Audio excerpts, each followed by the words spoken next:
Saudara, pasca dilantik oleh Menteri Dalam Negeri Tito Karnavian sebagai penjabat Gubernur Provinsi Papua Pegunungan, perintah sangat jelas oleh pemerintah pusat kepada daerah yang harus dikerjakan. Felix Wanggai mendapat amanat berupa 12 roadmap yang disatukan dalam 4 tugas pokok daerah otonom baru, yakni membentuk kelembagaan struktur organisasi dan diisi oleh aparatur sipil negara, serta mempersiapkan sarana prasarana infrastruktur pemerintah. Meresponi tugas tersebut, Felix sampaikan terkait 12 roadmap ini akan dilaksanakan di pusat pemerintahan baru Provinsi Papua Pegunungan. Pertama-tama saya mengucapkan terima kasih karena terhingga doa restu dari seluruh penduduk masyarakat di Provinsi Papua Pegunungan atas doa sehingga kami hari ini mendapat amanah dari negara sebagai penjabat Gubernur Provinsi Papua Pegunungan. Kami mengucapkan terima kasih kepada penjabat Gubernur Papua Pegunungan yang lama, Bapak Nikolaus Kondomo. Beliau telah melakukan inisiasi awal, meletakkan dasar awal untuk kami melanjutkan fondasi yang beliau sudah lakukan sejak awal. Tentu sebagai sebuah provinsi baru, Papua Pegunungan adalah rumah besar kita, rumah besar bersama kita, saudara-saudara di masyarakat di Pegunungan, sehingga kami berharap kita akan pertama-tama melanjutkan landasan yang telah diletakkan. Sebagaimana sebuah provinsi baru, maka ada hal-hal yang harus kita letakkan di dalam menyelesaikan 12 roadmap yang menjadi sebuah kewajiban di dalam sebuah pemerintahan baru Provinsi Papua Pegunungan ini. Kemudian kedua, tentu dari 12 roadmap ini telah ada hal-hal yang telah dilakukan.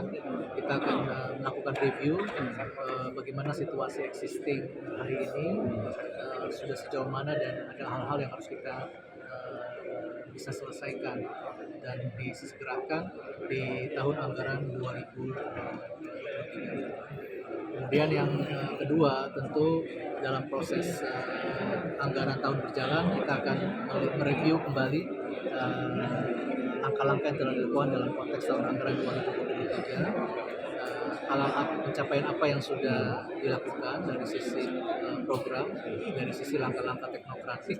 Kemudian kita akan mereview juga tingkat realisasi APBD yang ada saat ini, sehingga kita harus melakukan langkah-langkah percepatan untuk penyerapan realisasi keuangan, karena itu adalah APBD adalah jantung untuk melakukan percepatan pembangunan ekonomi, pelayanan dasar, menggerakkan kegiatan-kegiatan sosial, terutama di akhir tahun ini.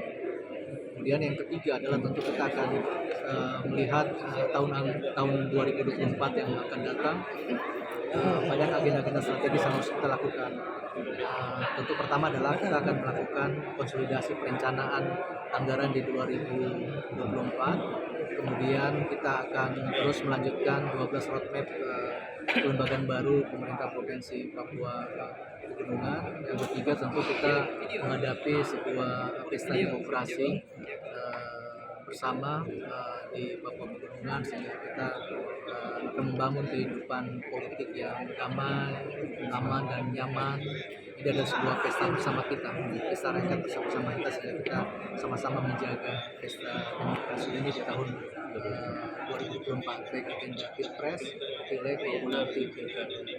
Dan terakhir, tentu kita akan melakukan langkah-langkah agenda-agenda strategis untuk percepatan pembangunan sesuai dengan kontekstual Papua Pegunungan. Di mana-mana tentu setiap kabupaten memiliki keunggulan-keunggulan komparasi, sehingga nanti kita akan melangkah bersama dengan Forkopimda dan para bupati yang ada di Papua Pegunungan. Kami yakin banyak inisiasi awal oleh para bupati yang kita akan kerjasama dan kolaborasi untuk membangun rumah besar Papua. Saudara Deputi Kerjasama Luar Negeri, Sekretariat Wakil Presiden Republik Indonesia ini juga diarahkan membentuk Majelis Rakyat Papua Provinsi Papua Pegunungan, serta pemerintah definitif, di mana MRP yang akan membentuk tata tertib guna seleksi panitia pemilihan anggota DPRP melalui mekanisme pengangkatan. Dari Gedung C Kemendagri, Jakarta, Roy Hamadi mengabarkan untuk Berita Papua.